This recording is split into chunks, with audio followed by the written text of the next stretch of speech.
आपके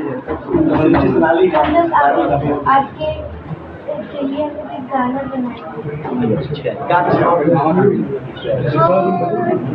कैंची छपनी सनवा हो दीदी सिरहनवा लेके सूती हाँ। कैंची छपनी सनवा हो चाची सिरहनवा लेके सूती हाँ। भोरे भीनु सरवा हो दीदी बटमवा दावेला सीखी हाँ। भोरे भीनु सरवा हो चाची बटमवा दावेला सीखी हाँ। अपन अधिकार के नया सही गवाई हाँ।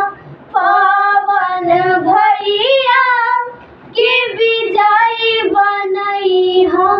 अपन अधिकार के नया सही गवाई हाँ। पावन भैया के विजयी बनई हाँ। काराकट से इनके हो चाची संसद अब की बनाई हाँ। काराकट से इनके हो चाची संसद अब की बनाई हाँ। भोरे भीनु सरवा हो चाची बटमवा दावेला सीखी। क्या बात है, क्या बात है, वाह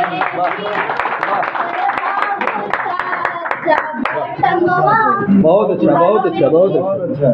हम लोग के लिए 2 लाइन ये मैं यही बोलूँगा, स्वीटी आप हो, सृष्टि सोनाली, सृष्टि आप हो, सोनाली आप हो। आप दोनों के लिए दिल से दुआ है। आप सब ऐसे ही मेहनत करिए और मेहनत करिए और खूब तरक्की करिए। आपके तरक्की में आपके भाई की जहाँ जरूरत महसूस हो, आपका भाई आपके लिए खड़ा है। हाँ भैया, हम लोग इसी के लिए आपके पास आई हूँ कि आप हम बहुत आगे बढ़िए। क्या गा रही है दोनों यार, बहुत बहुत बढ़िया, बहुत आगे बढ़िए। बस आपका आशीर्वाद। ठीक है बेटा, बस आप 4 तारीख के बाद हमसे मिलिएगा, ठीक है। ऐसे तो अभी हम लोग सिंगिंग कर रहे हैं, सिंगर